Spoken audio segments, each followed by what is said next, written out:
Pues estamos aquí en Spicy Honeys. Hola, ¿qué tal, Marco? Hoy aquí con Sergio. Hola, ¿qué tal? De Gonzalo Guerrero. Eso es, Gonzalo Guerrero, una parte de Gonzalo Guerrero.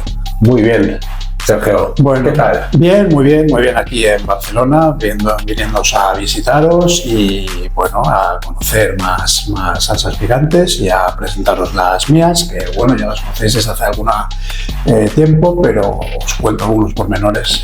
Sí. Bueno, Sergio es del sur de España. Sí, bueno, hace 10 años que estoy viviendo en Granada. En realidad yo soy de Madrid, pero... tú eres de Madrid. Yo soy de Madrid, pero vivo en Granada desde hace 10 años y bueno, ahí es donde empecé a hacer las salsas, ¿no? Entonces, verdaderamente yo empecé con un registro sanitario que me permitía trabajar con fruta y verdura.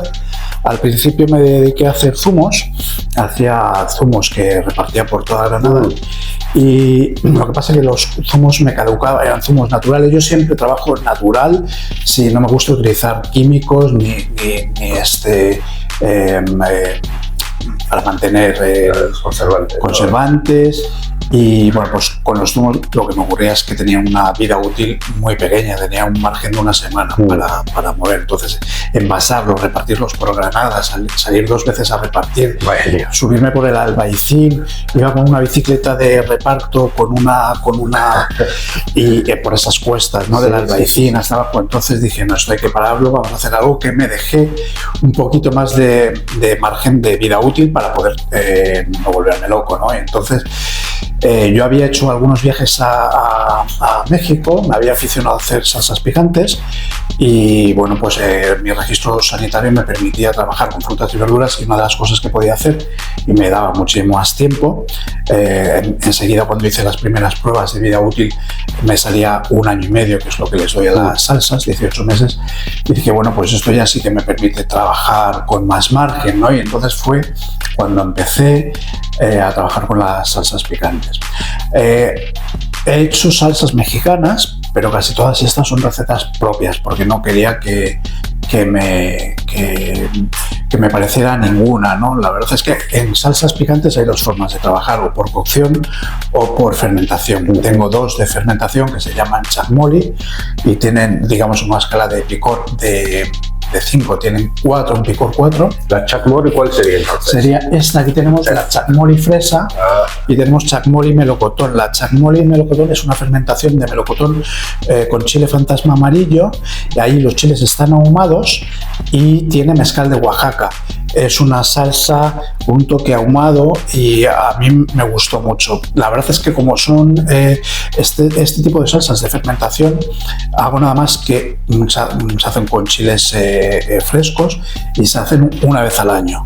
Las hago en la época de recolectar los chiles, que suele ser en finales de febrero. Tengo 2 plantaciones de chile, esto no lo he dicho, pero es muy interesante. Una en ecológico en el sur, en Granada, que viene un poquito antes, y otra en el norte, en Asturias, que viene un poquito después. Y entonces me permite hacer dos fermentaciones, ¿no?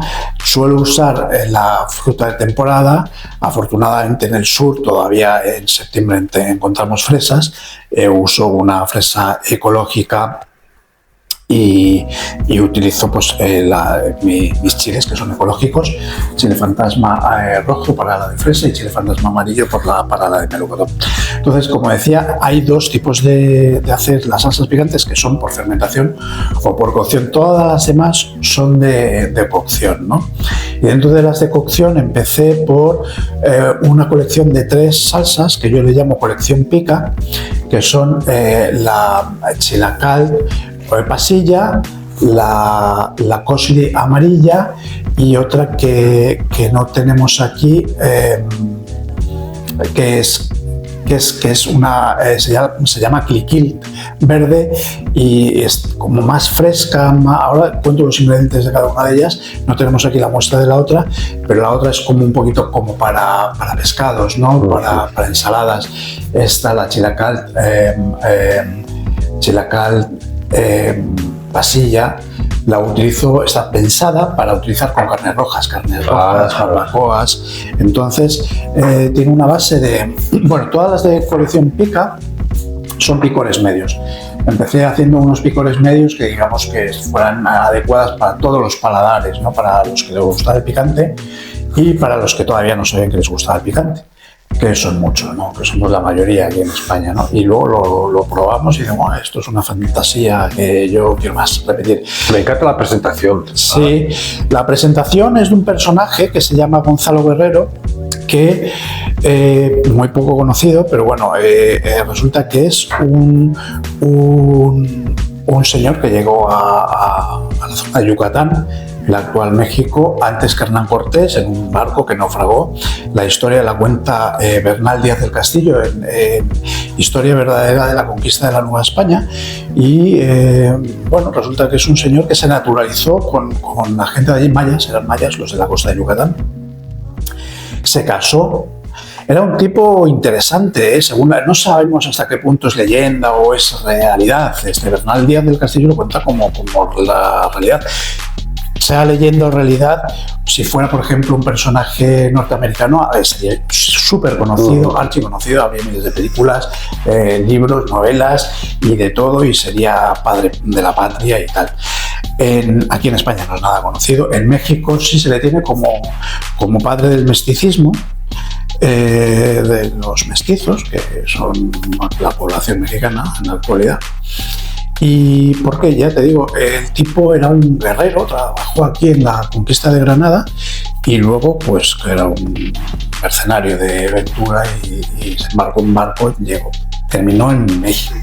Se casó con una mujer y tuvo hijos. Y no se quiso juntar con los españoles porque quería defender a sus hijos.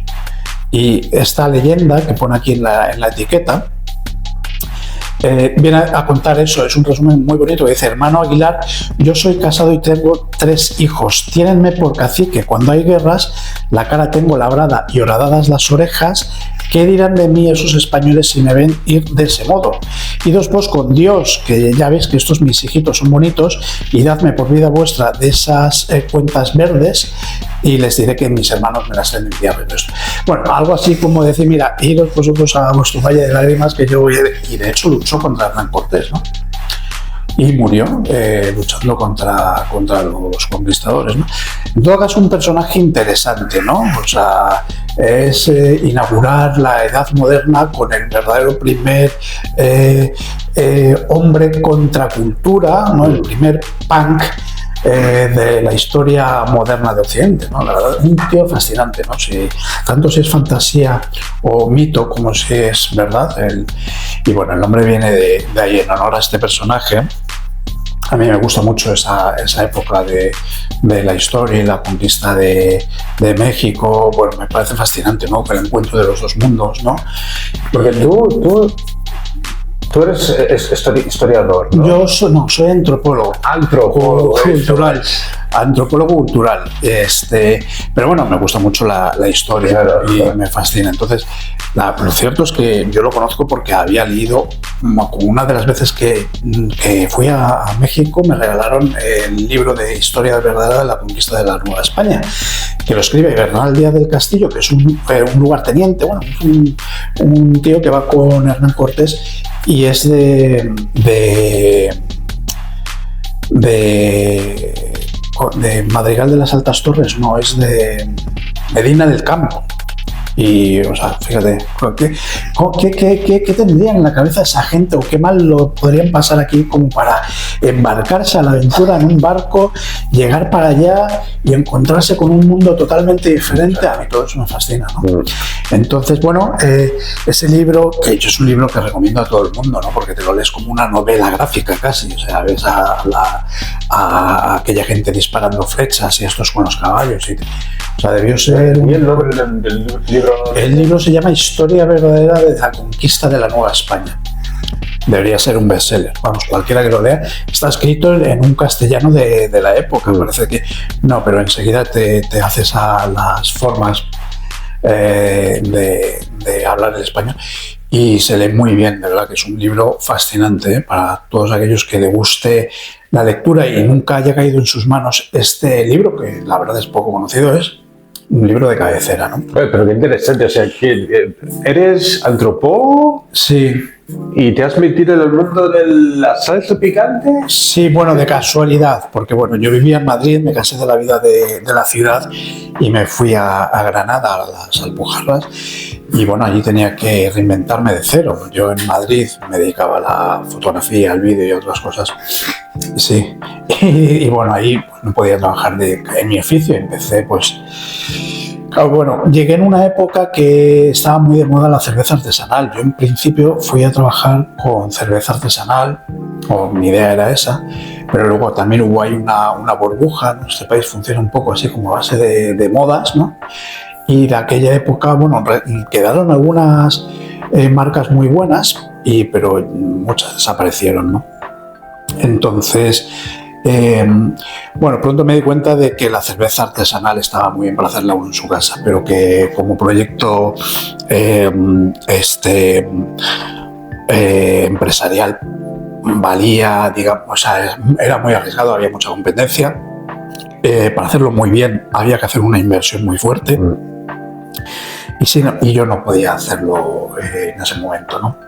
Y busqué cosas más pequeñas y así fue como terminé en México. Bueno, en esa época estaba haciendo el doctorado, me invitaron un par de veces a México y me fascinó el mundo de las salsas picantes y me di cuenta que de todas formas en México les gusta a todo el mundo el picante, a los niños y en España había muy poco, sigue habiendo poco, pero bueno, somos unos cuantos más. Y en ese momento pues era poco lo que había y empecé un año en el que no te lo vas a creer, pero al cabo de unos meses vino una pandemia mundial, tío. Sí. Una pandemia mundial. Y ahí casi como hubo que cerrar todo durante unos meses y luego casi empezar a volver desde el principio, ¿no? Sí, de cero. Entonces, bueno, quitando todo, o sea, ese fue el comienzo, un año...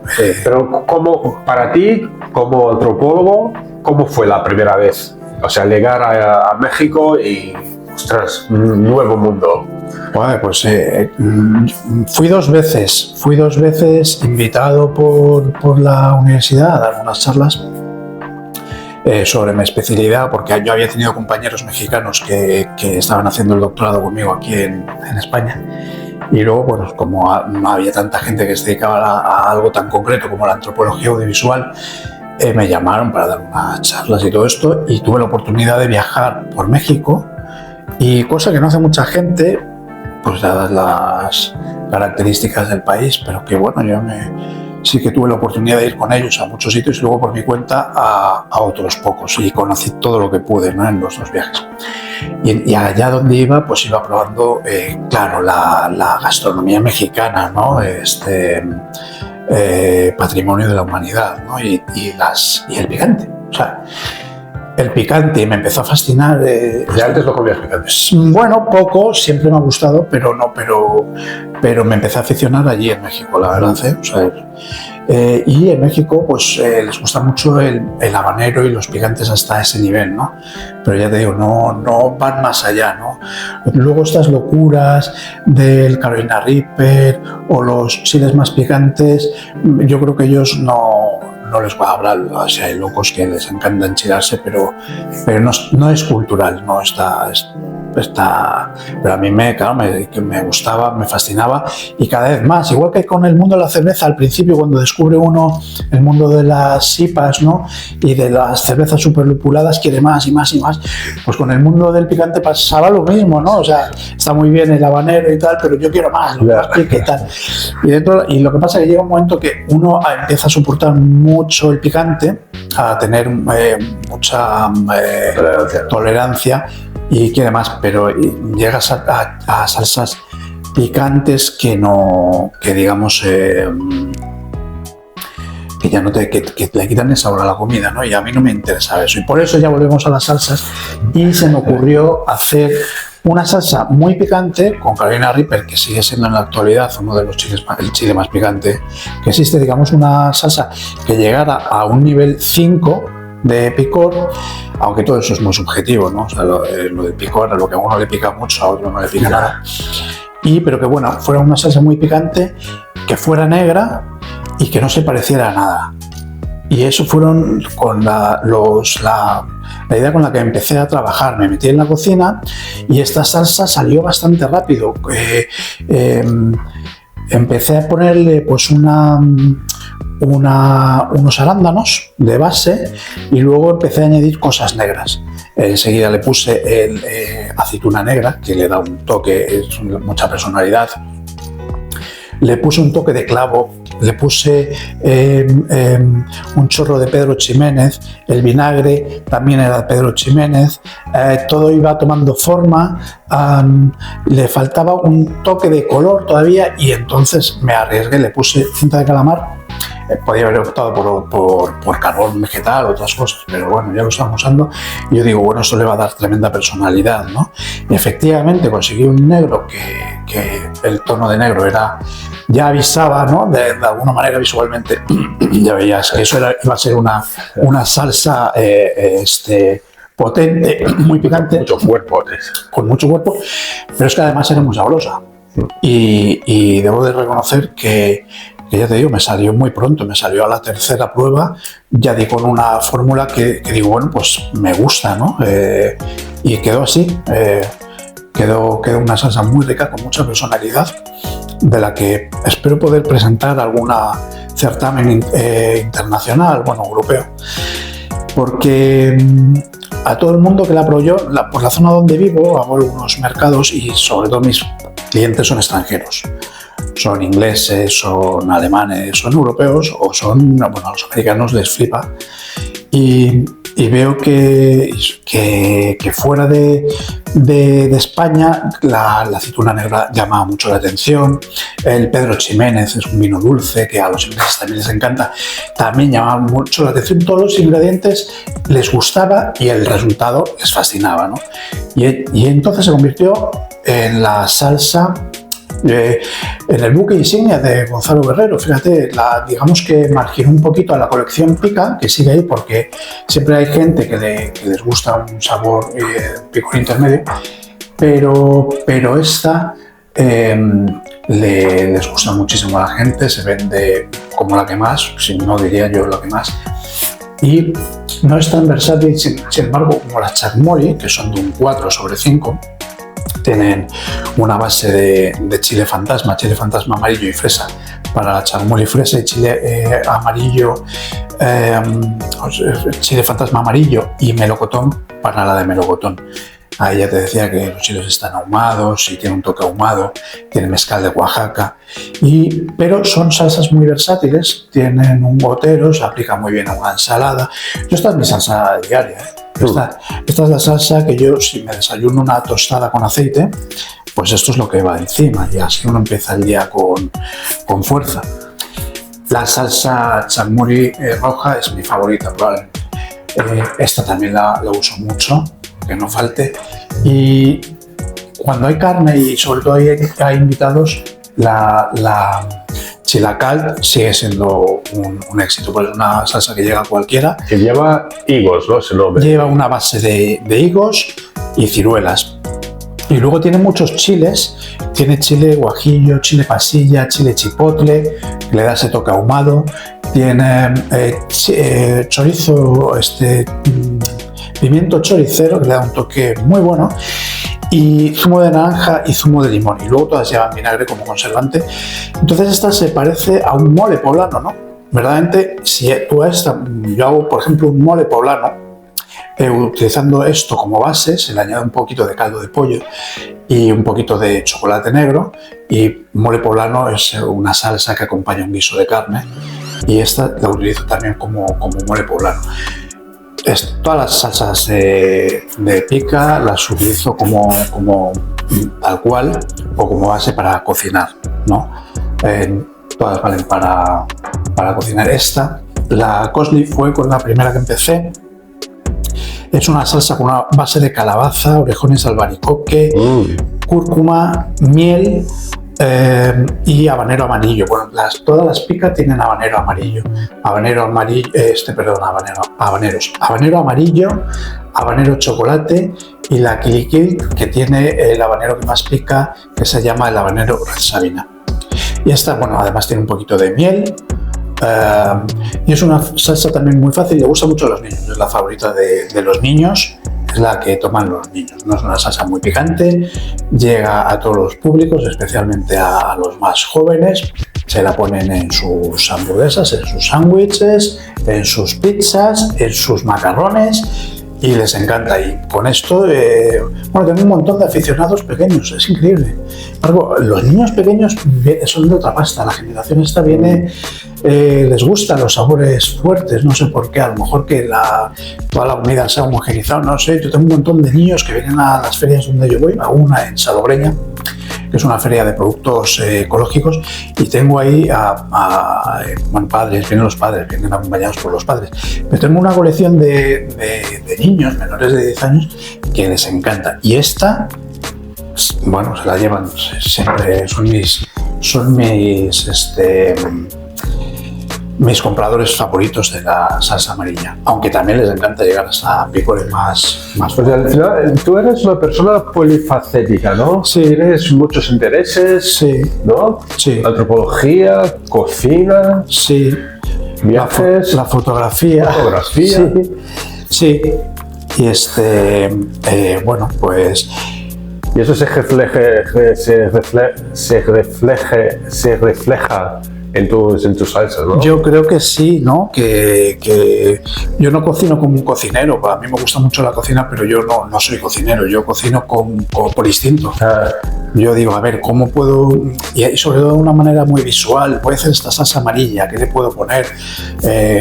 Cosas amarillas, vamos a pensar en cosas amarillas. El limón es amarillo, vamos a ponerlo antes de limón. La cúrcuma da un toque muy bueno y tiene muchos beneficios, vamos a ponerle cúrcuma.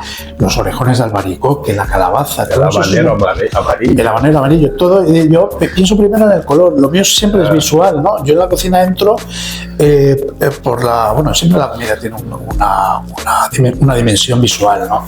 Pero yo entro por el color, y sobre todo con los zumos. Cuando empecé con los zumos, pensaba primero en el color. A ver, ¿cómo voy a vender este zumo? Por si tú empiezas a mezclar frutas y verduras, siempre te sale un color, mezcla de todo, ¿no? Y no es agradable a la vista, ¿no? Sino que yo con los zumos empecé a pensar en colores. Bueno, voy a hacer un zumo de color naranja, voy a hacer un zumo de color verde. Y con las salsas, bueno, empecé a cocinar de esa manera, ¿no? Por colores.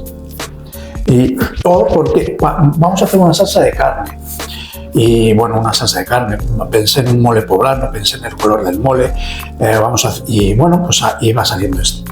Igual que la que se llama verde, es una salsa con muchas verduras, con mucha lima, y digo, bueno, pues es la que me falta, digamos, para terminar de tener una salsa para cada tipo de comida. Entonces la Kili Kill verde, que es la que termina la colección que tenemos aquí, pero es la que termina la colección pica, está pensada para pescados. Todas valen para todo en realidad, pero yo siempre recomiendo la Kili Kill verde para pescados, la Chilacal pasilla para carnes rojas, barbacoa.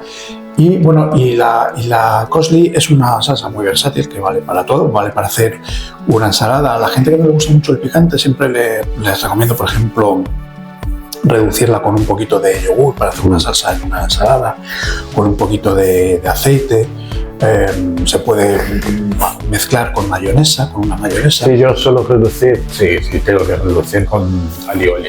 Con alioli, sí. Entonces, bueno, y hasta aquí la colección que tengo.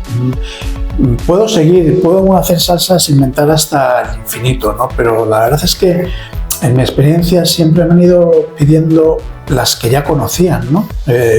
Y aunque puedo inventar mucho más, pues de momento la colección ha llegado hasta aquí, ¿no? Está en la colección pica, la charmoli, que son 2, y la negra. Y con eso yo creo que cubro todo el espectro, todo el abanico del picor, desde picores menos potentes hasta los picores máximos, siempre pensando en que sean salsas para comer, para combinar con la comida, que no sean salsas para hacer el bruto y pica esto, me levanta el sombrero.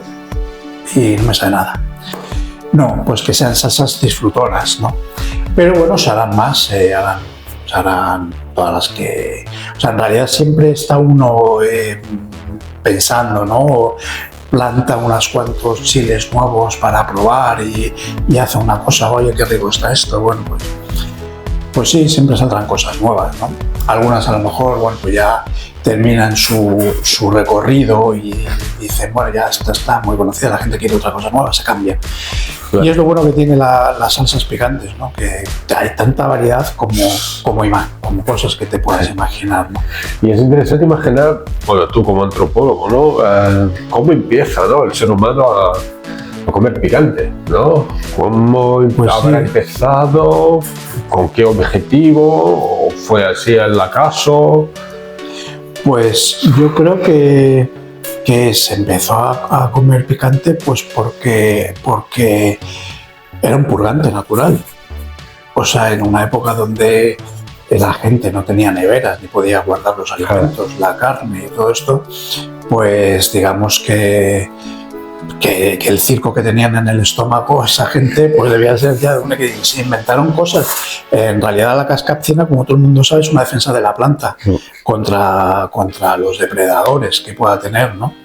Y cuanto más sol, pues más picante y tal. Y la gente probó y los mexicanos, por ejemplo, en el caso de México, que empezaron a cultivar el maíz seguramente al mismo tiempo que el resto de los chiles, hicieron los chiles para comer menos picantes, pero siempre quedaban en la naturaleza o se iban mezclando variedades más picantes.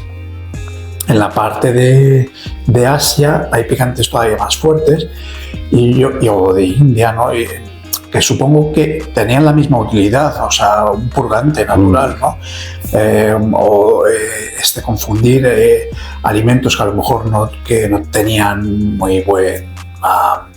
que están caducados o que por el calor, por las temperaturas, pues la forma de engañar al estómago era el picante y luego sobre todo es que pues limpiaba, ¿no? Era un purgante natural. Así debió empezar los humanos a comer picante y debe ser desde muy antiguo, vamos, desde el Paleolítico, ¿no? Yo tengo claro cómo es la historia de la cerveza, ¿no? Que es el Neolítico, porque claro, para la cerveza hace falta poner un montón de cereal en un sitio y que ese cereal se moje y que fermente, ¿no? De casualidad eso no pudo ocurrir en el Paleolítico, pero seguramente el chile sí que venga del Paleolítico, ya lo conocían cuando eran cazadores recolectores y decían, mira esta planta cómo pica y se puede comer, no hace daño y bueno, es divertida, porque es que no hay que olvidar nunca de que la verdad es que comer picante es divertido. Y comer tiene que ser divertido, aparte si estás muerto de hambre y en esa época se pasaría mucha hambre, pero también ya que te pones a comer pues te diviertes y comer picante era divertido, entonces yo creo que es un alimento súper antiguo, vamos. Una anécdota muy interesante, yo fui con dos amigos a comer un bocadillo picante, ¿no? de pollo. A mí y al otro amigo nos encanta el picante y al otro no conocía nada, ¿no? Y pedimos los tres unos bocadillos muy picantes. Entonces empiezo yo con el otro amigo aquí a comer y vamos, con qué bueno está. Y el otro muerde y hace como... nos mira en plan enfadado. Ah, sí, eso es enfadadísimo, en plan, me estáis tomando el pelo, ¿no? Sí. Y nosotros aquí, no, tú tranquilo. Y el tío deja el bocadillo, sí, y nos mira y enfadado. Y empieza, bueno, vale, no, bueno, puedo comer un poco más, y empieza a comer más, y empieza a comer, y al final dice, ahora os entiendo. Claro, ahora os entiendo. El picante es adictivo o sea, es divertido y adictivo, ¿no? O sea, el sudar, la gota fría es divertido, pero es que también es adictivo. Es lo que hablábamos antes. Enseguida tienes un nivel de resistencia que te hace querer más y más y más, ¿no? Además, ese nivel, una vez que lo alcanzas, ya nunca más... porque es que lo que pasa con el picante es que la gente o el cerebro debe entrar en pánico, porque no sabe uno hasta qué punto va a picar, pero cuando tú ya conoces un chile y llega hasta esta altura, jamás te va a picar mucho más, ¿no? Y ya, aparte, ya lo que puedas resistir ahí. Los concursos de comedores picantes, yo no lo haría nunca, ¿no? Porque es una locura, ¿no? Pero hay gente que aguanta una barbaridad, ¿no? A mí no me interesa aguantar mucho, me puede divertir, pero hasta un punto, ¿no? Es que hay gente que es brutal, no sé, deben tener unas papilas gustativas como preparadas como para aguantar, ¿no? Me pasó aquí en los Países Bajos, estaba con un productor de pimientos y tenía el Carolina Reaper. Y yo en plan, bueno, dame un trocito, voy a probarlo. Y él, tú cuidado, que esto es fuerte. Y yo, no, yo aquí la tiene el picante, yo estoy acostumbrado y tal, ¿no? Y el tío, bueno, tú mismo. Y me da un trocito, me pone la boca, empiezo a masticar y fue como, ostras. Me pasa, claro. Y empiezo a correr por la tienda. Mi mujer estaba aquí, le pedí que si fuera al súper a comprar el yogur. Estaba pesado, me voy a palmar aquí, ¿qué me está pasando? Pero todavía, los que comemos picante, todavía nos puede pasar alguna vez que barbaridad es esta, ¿no? Pero bueno, no entras en pánico. No entras en pánico, ya sabes que tiene un tope y que lo puedes aguantar. En la boca aguantamos mucho los que estamos acostumbrados. Lo peor es en el intestino, porque ahí ya pierdes el control. En el estómago no pasa nada, porque los jugos gástricos hacen que aquello esté perfecto. Pero cuando empieza a recorrer el intestino, aquello sigue picando. Es ahí donde pierdes el control. Pero ese es el único miedo que puede tener un aficionado al picante. En la boca uno lo resiste todo. Sí. Y es divertido. Pero tú entonces con el mundo de la antropología, con la fotografía, ¿por qué fotografía? ¿Qué te interesa? ¿Qué te llama la atención de la fotografía? ¿Cómo ves esto porque me comentas, ¿no? Que a ti las cosas te entran mucho por los ojos, ¿no? El visual, los colores, las formas. Sí, mi forma de ver el mundo es visual, mi cultura es visual, es cinematográfica, y igual, hacer cualquier aspecto de la vida a la que me quiero acercar, pues por ejemplo, si es a la cocina es a través del color, ¿no? Por supuesto que la cocina lo que destaca es el gusto, ¿no? Entre todos los sentidos es el gusto, pero para mí siempre el color es más importante. Los formatos de mis salsas también procuro que sean los diseños que tengan algún atractivo visual, ¿no? Que sean interesantes o diferentes, ¿no? Eso del tubo me encanta. El tubo sí no lo usa nadie y es un formato bien bonito, es muy limpio, es muy aséptico, es muy fácil de controlar, dosificar. El tubo es un gran formato. El aluminio además tiene un proceso de reciclaje muy bueno al nivel del cristal. Jamás se me ocurriría utilizar plástico. Desafortunadamente hay que utilizar un poquito de plástico para las tapas, ¿no? Pero todo lo demás es reciclable. Y en la medida creo que puedo, mis productos son ecológicos, pienso en el reciclaje, pienso pues eso, en que todo vuelva a ser papel, cartón, y el aluminio. ¿Y tienes más aficiones? Bueno, supongo que sí, pero esas son es que, claro, las aficiones al final uno también las trata de llevar a lo profesional, ¿no? Entonces dentro de eso pues tendré otras aficiones, pero que no las he profesionalizado, ¿no? De las que hemos hablado todas las he conseguido profesionalizar, ¿no? Ahora empiezo también con una nueva etapa y combinaré la producción de picantes con la fotografía, procesos de fotografía histórica, procesos de fotografía del siglo XIX. Me fascina, ¿no? He comprado unos equipos antiguos. Sí, es cierto, me estabas comentando que has adquirido o vas a adquirir una cámara de estudio de los años 50, pero sobre todo tengo equipo de cámaras de madera del siglo XIX y objetivos del siglo XIX. Y es cierto que las fotos del estas fotos antiguas tenían mucha calidad. Muchísima calidad. Las ópticas eran muy buenas y los tamaños de los soportes eran muy grandes, ¿no? Eran siempre... Claro, nosotros estamos acostumbrados a 35 milímetros y por mucha óptica buena que quieras poner, pues eso siempre va, cuando amplías va a tener menor calidad, ¿no? Pero si una fotografía de tamaño 20 por 25 y que no necesitas ampliar, pues tiene toda la calidad, ¿no? Tiene una calidad que es, vamos, ahí no existen los píxeles, ¿no? Sí, pero sí. ves todo. Sí, muy bien, se ven los detalles, ¿no? Y eso es lo que me fascina. Estoy empezando a hacer daguerrotipo, el colodión, ya lo llevo haciendo alguna... ¿Cómo? Daguerrotipo es la primera forma de fotografía que hubo, que surge en 1832, luego inmediatamente después en el 39, creo, en 1839, y en el 52, o sea, apenas 12 años después, en 1852 surge el colodión húmedo, y prácticamente hasta que no se inventa el colodión seco. El colodión húmedo se llama húmedo porque, bueno, la placa se le vertía el colodión y la tenías que llevar húmeda a la cámara, sacarla húmeda al laboratorio, pero bueno, enseguida tenías tu copia, ¿no?